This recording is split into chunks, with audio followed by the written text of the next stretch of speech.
Hello everyone, I am किशोर कारसेकर। तो इस video में हम बात करने वाले हैं जो भी मेडिकल काउंसलिंग प्रोसेस है वो मेडिकल काउंसलिंग प्रोसेस स्टार्ट कब होगी। देखा जाए तो बहुत सारे न्यूज आर्टिकल या न्यूज चैनल पे चल रहा था कि 6 जुलाई पे यहाँ पे काउंसलिंग प्रोसेस स्टार्ट होगा। यहाँ पे देखा जाए एमसीसी और या किसी स्टेट गवर्नमेंट की जो भी काउंसलिंग प्रोसेस कंडक्टिंग अथॉरिटी है उन्होंने इस शेड्यूल के बारे में कुछ भी मेंशन नहीं किया था, लेकिन न्यूज चैनल की वजह से यहाँ पे हमारी 6 जुलाई डेट यहाँ पे आ रही थी, जो भी उनके सोर्सेस है उसके अकॉर्डिंग। तो आज 6 जुलाई था। 6 जुलाई देखा जाए अभी तक तो यहाँ पे काउंसलिंग प्रोसेस स्टार्ट नहीं हो चुकी और काउंसलिंग प्रोसेस स्टार्ट होना भी इम्पॉसिबल लग रहा है। तो इसके बहुत सारे रीजन है, अलग अलग पैरामीटर्स है। तो हम पहले देखेंगे कि ये प्रोसेस के लिए डिले क्यों हो रहा है। मैं न्यूज चैनल की तरह नहीं बोलूंगा कि ये प्रोसेस पोस्टपोन्ड हो चुकी है, ठीक है। प्रोसेस पोस्टपोन्ड होने के लिए पहले यहाँ पे शेड्यूल आना चाहिए। तो एमसीसी के थ्रू तो अभी कोई शेड्यूल ही नहीं आया था, तो यहाँ पे पोस्टपोन्ड होने का पार्ट यहाँ पे जनरेट ही नहीं होगा। तो मैं यहाँ पे कहूंगा कि प्रोसेस के लिए डिले क्यों हो रहा है। तो यहाँ पे कुछ सम रीजंस है, मैं रीजंस आपको बता दूंगा। फर्स्ट रीजन है जो भी यहाँ पे एनएमसी ने जो भी न्यू कॉलेज के लिए अप्रूवल दिया था, जो भी एमबीबीएस कॉलेज का न्यू अप्रूवल मिला था, तो उन अप्रूवल के अकॉर्डिंग एनएमसी के कुछ क्लियरेंस बाकी है। उस जो भी स्टेट गवर्नमेंट की अथॉरिटी रहती है, यानी कि जैसे कि महाराष्ट्र में एमयूएच नासिक, उनकी यहाँ पे क्लियरेंस बाकी है। तो ये सब क्लियरेंस का पेंडिंग है। तो इस क्लियरेंस की वजह से यहाँ पे हमारा प्रोसेस थोड़ा सा डिले हो रहा है, क्योंकि न्यू कॉलेज आने की वजह से यहाँ पे स्टूडेंट्स का जो मेरिट रहेगा और थोड़ा बहुत कम होगा, थोड़ा बहुत यहाँ पे, तो वो भी आपको यहाँ पे बेनिफिट है। लेकिन अभी के लिए उन कॉलेजेस का क्लियरेंस थोड़ा सा पेंडिंग है, इसकी वजह से आपका प्रोसेस थोड़ा सा डिले हो सकता है। सेकेंड रीजन यहाँ पे क्या आता है कि जो भी हमारा कोर्ट ऑर्डर है, वो कोर्ट ऑर्डर की वजह से भी यहाँ पे ये प्रोसेस के लिए यहाँ पे डिले हो सकता है। मुझे ऐसा लगता है ये प्रोसेस लगभग जुलाई की एंड वीक यानी कि लास्ट वीक में भी ये प्रोसेस स्टार्ट हो सकती है, क्योंकि कोर्ट ऑर्डर देन एनएमसी के अप्रूवल्स ये सभी अगर देखा जाए तो थोड़ा सा लेट होगा। लेकिन तब तक हम ये प्रोसेस में कुछ स्टूडेंट्स के कुछ डाउट्स थे वो भी मैं आपको क्लियर करूंगा, ताकि आपको प्रोसेस करते समय कोई दिक्कत नहीं आनी चाहिए। डॉक्यूमेंट्स के बारे में मैंने ऑलरेडी अपने चैनल पे सब इंफॉर्मेशन मैंने क्लियर की है, और डॉक्यूमेंट्स आपको सभी स्टूडेंट्स को केयरफुली चेक करके ही यहाँ प्रोसेस में अप्लाई करना चाहिए। बहुत सारे स्टूडेंट जो भी महाराष्ट्र से बिलोंग करते हैं उनके लिए एससीबीसी कैटेगरी में सम प्रॉब्लम्स आ रही है। कि प्रॉब्लम देखा जाए 28 जून को एक न्यू नोटिफिकेशन आया था कि जो भी स्टूडेंट्स यहाँ पे महाराष्ट्र से, उनको अगर मराठा कास्ट से है, उन स्टूडेंट्स के लिए एससीबीसी के कास्ट सर्टिफिकेट और नॉन क्रिमिनल सर्टिफिकेट अलग अलग निकालना है, ऐसा उन्होंने यहाँ पे फॉर्मेट में दिया है। लेकिन एक ही में देना है या अलग अलग देना है, ऐसा भी यहाँ उन्होंने कहीं मेंशन नहीं किया। तो ये बहुत सारे ऐसे रीजंस हैं, तो इसकी वजह से प्रॉब्लम आ रहा है। लेकिन कुछ ऐसे स्टूडेंट्स हैं अभी भी यहाँ पे कंफ्यूजन में दिखाई दे रहे हैं कि हमें यहाँ पे कौन से प्रोसेस में पार्टिसिपेट करना चाहिए, या हमें कौन से प्रोसेस में हमें कॉलेज यहाँ पे मिल सकता है। इसके लिए मैंने यहाँ पे एमसीसी काउंसलिंग, स्टेट काउंसलिंग और आयुष काउंसलिंग, ऐसे 3 सेपरेट सेक्शन दे दी है, और इस सेक्शन के अकॉर्डिंग मैं आपको समझाऊंगा as per your NEET marks, as per your NEET merit, यानी कि जो भी अभी रैंक का इन्फ्लेशन आ रहा है उस रैंक के इन्फ्लेशन के अकॉर्डिंग आपको कौन सी प्रोसेस में जाना पड़ेगा, रूल्स रेगुलेशंस क्या रहेंगे, ये भी थोड़ा हम यहाँ पे डिस्कस करेंगे। तो सबसे पहले जो भी प्रोसेस हमारा स्टार्ट होगा, यानी कि मेडिकल प्रोसेस जो भी स्टार्ट होगा, वो है हमारा सबसे पहले स्टार्ट होने वाला एमसीसी काउंसलिंग। तो एमसीसी काउंसलिंग कब स्टार्ट होगी इसका भी मैं एक आपको हिंट दे देता हूं। देखा जाए लास्ट प्रीवियस ईयर की अगर बात की जाए या 2-3 इयर्स की अगर बात की जाए, तो एमसीसी पहले जब काउंसलिंग प्रोसेस स्टार्ट करता है उसके पहले जो भी फिजिकली हैंडीकैप स्टूडेंट्स है या पीडब्ल्यूडी स्टूडेंट्स है उनका वेरिफिकेशन करके लेता है।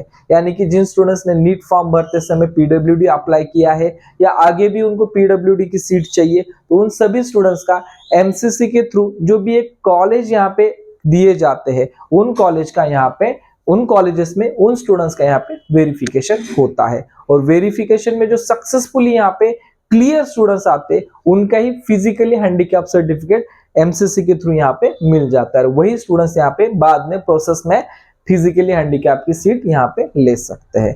जिन स्टूडेंट्स का पीडब्ल्यूडी कैंसिल होगा वो स्टूडेंट्स एमसीसी या स्टेट काउंसलिंग में ये सीट क्लेम नहीं कर सकते। तो फर्स्ट है, जब भी हमारा पीडब्ल्यूडी का यहाँ पे वेरिफिकेशन स्टार्ट होगा उसके नियर बाय 1 वीक में अपना एमसीसी काउंसलिंग प्रोसेस स्टार्ट होगा। तो एमसीसी काउंसलिंग में जो भी स्टूडेंट्स पार्टिसिपेट करेंगे ये स्टूडेंट्स एम्स के लिए, जिपमार के लिए, एएफएमसी के लिए, कुछ सेंट्रल यूनिवर्सिटी इसके लिए और डीम्ड यूनिवर्सिटी और स्टेट कॉलेज की, जो भी जितने भी स्टेट है उन सभी स्टेट की गवर्नमेंट एमबीबीएस कॉलेजेस के 50% सीट्स के लिए यहाँ पे अप्लाई कर सकते हैं।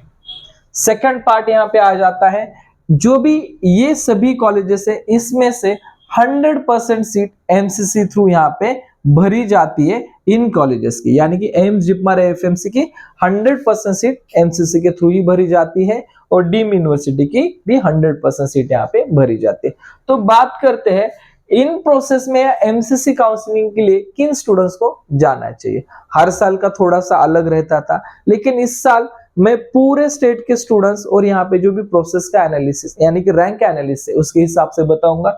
जिन स्टूडेंट्स को 660 प्लस है उन स्टूडेंट्स को एमसीसी प्रोसेस में अगर जाते हैं तो यहाँ पे आउटपुट कहीं तो मिलने के चांसेस है। मैं कहीं तो क्यों बात कर रहा हूँ, क्योंकि इस साल के अकॉर्डिंग अगर देखा जाए ये ऊपर के 2 कोर्सेज के लिए मुझे ऐसा लगता है कि 690 के अबव ये कॉलेजेस क्लोज हो सकते हैं, क्योंकि इतना जबरदस्त रैंक इन्फ्लेशन है। चाहे तो एएफएमसी भी आप यहाँ पे कंसीडर कर सकते हैं। और जिन स्टूडेंट्स को यहाँ पे स्टेट काउंसलिंग के बारे में सोच रहे ये 660 या 640 के प्लस अगर मार्क्स है तो आप एमसीसी काउंसलिंग में एमबीबीएस के लिए जा सकते हैं। एमबीबीएस साथ ही बीडीएस का कट ऑफ थोड़ा सा कम रहेगा। और जिन स्टूडेंट्स को बहुत ही कम मार्क्स है, यानी कि जस्ट वो क्वालिफाइड है, 170 मार्क्स है उनको, या 170 मार्क्स से लेके उनको 500 तक मार्क्स है उनको, तो उन स्टूडेंट्स को ये डीम्ड यूनिवर्सिटी के लिए भी अप्लाई करना चाहिए। क्यों अप्लाई करना चाहिए? अगर आपके मार्क्स कम है और आपको एमबीबीएस में एडमिशन लेना है तो आप यहाँ पे डीम यूनिवर्सिटी के लिए अप्लाई कर सकते हैं। यहाँ पे डीम यूनिवर्सिटी की फीस के बारे में अगर देखा जाए तो 10 लाख से स्टार्ट होती है फीस और 13 लाख तक कॉलेजेस की फीस है। तो अगर आप ये फीस में कंफर्टेबल है तो आप यहाँ इस प्रोसेस में भी जा सकते हैं। नेक्स्ट पार्ट आता है और सबसे इंपॉर्टेंट, जब भी एमसीसी का फर्स्ट राउंड या एमसीसी का रजिस्ट्रेशन एंड चॉइस फिलिंग रहता है और जब एमसीसी का फर्स्ट राउंड की अलॉटमेंट हो जाती है तभी जितने भी स्टेट है इंडिया में, जितने भी स्टेट है इन सभी स्टेट की एमबीबीएस और बीडीएस की यहाँ पे अलॉटमेंट हो जाती है। ठीक है, एमबीबीएस एंड बीडीएस की फर्स्ट राउंड की अलॉटमेंट हो जाती है। जब तक एमसीसी का फर्स्ट राउंड नहीं होता तब तक किसी भी स्टेट का एमबीबीएस एंड बीडीएस का फर्स्ट राउंड की अलॉटमेंट नहीं होती। चाहे वो रजिस्ट्रेशन स्टार्ट कर सकते, सब प्रोसेस स्टार्ट होगा, लेकिन जब तक फर्स्ट राउंड इधर का नहीं होगा तब तक यहाँ पे कोई अलॉटमेंट या कोई भी स्टेटस यहाँ पे शो नहीं होगा। तो एमसीसी क्लियर हो चुका। बाद में आता है अपना स्टेट काउंसलिंग। स्टेट काउंसलिंग में देखा जाए बहुत सारे स्टेट में सभी यानी कि MBBS, BDS, BMS, BHMS, BUMS या बीएसएमएस ये सभी कोर्सेज का रजिस्ट्रेशन एक ही पोर्टल पे होता है और वन टाइम ही यहाँ पे होता है। ऐसा नहीं कि हर स्टेट में अलग अलग एमबीबीएस, बीडीएस के लिए अलग, बीएमएस के लिए अलग, ऐसा नहीं होता। लगभग सभी स्टेट में एक ही रजिस्ट्रेशन प्रोसेस होता है। जैसे कि अभी हम महाराष्ट्र के बारे में बात करेंगे, क्योंकि हम महाराष्ट्र के स्टूडेंट्स के लिए काउंसलिंग करवाते हैं, तो उसमें देखा जाए जो भी एमबीबीएस, बीएमएस, बीडीएस, बीएचएमएस जो भी यहाँ पे आपको कोर्सेज दिख रहे हैं उन सभी स्टूडेंट्स के रजिस्ट्रेशन एक ही बार यहाँ पे होता है। इसके लिए आपको मैनेजमेंट के थ्रू जाना है तो आपको टोटल 6000 फीस पेड करना पड़ेगा। अगर आप बाय मेरिट जाना चाहते तो आपको 1000 फीस पेड करना पड़ेगा। यहाँ पे management as well as merit ये दोनों भी आ जाएगा यहाँ पे, और यहाँ पे आपको एक क्लियर हो जाएगा। और आपको ओनली ऑन अगर मैनेजमेंट से ही जाना पड़ेगा तो आपको 5000 यहाँ पे फीस लगेगी। इन सभी कोर्सेस का यहाँ पे आप एक साथ ही एक ही टाइम रजिस्ट्रेशन कर सकते हैं, लेकिन इनका चॉइस फिलिंग रहेगा वो अलग अलग रहेगा। जैसे कि एमबीबीएस और बीडीएस का ये ग्रुप ए में आपका चॉइस फिलिंग आ जाएगा, जैसे कि बीएमएस, बीएचएमएस, बीयूएमएस इनका ग्रुप बी में यहाँ पे चॉइस फिलिंग आ जाएगा। तो ये चॉइस फिलिंग आपको जैसे ही आपका ग्रुप रहेगा, जैसे ही ग्रुप का शेड्यूल रहेगा उसमें आपको चॉइस फिलिंग कर सकते हैं। बाद में बीपीटीएच है, बीओटीएच है, ये ग्रुप सी में आ जाएंगे और ग्रुप सी का और ए का सिमिलरली यहाँ पे चॉइस फिलिंग रहता है। ठीक है, जैसे एमबीबीएस बीडीएस राउंड के बाद ही स्टेट के एमबीबीएस बीडीएस का राउंड होते हैं, सेम एज आयुष काउंसलिंग यानी कि AA-CCC, इसमें भी आपको BMS, BHMS, BUMS, BSMS, deemed university और जो भी महाराष्ट्र ले लीजिए या जितने भी अपने इंडिया के बीएमएस कॉलेज गवर्नमेंट या गवर्नमेंट एडेड कॉलेजेस है, उन सभी कॉलेज की 15% सीट आयुष काउंसलिंग से यहाँ पे फिलअप की जाती है। ठीक है, तो जब यहाँ पे बीएमएस मतलब आयुष काउंसलिंग का जब फर्स्ट राउंड यहाँ पे कंप्लीट हो जाएगा, तभी यहाँ पे अदर जितने भी स्टेट है उन स्टेट का यहाँ पे फर्स्ट राउंड की अलॉटमेंट डिस्प्ले हो जाती है। जब तक यहाँ पे बीएमएस का फर्स्ट राउंड की अलॉटमेंट शो नहीं होती, तब तक इधर किसी भी स्टेट में स्टेट काउंसलिंग के बीएमएस, बीएचएमएस कॉलेज की अलॉटमेंट नहीं होती। तो बहुत सारे स्टूडेंट्स का कंफ्यूजन था कि हमें कौन सी काउंसलिंग पार्टिसिपेट करनी चाहिए।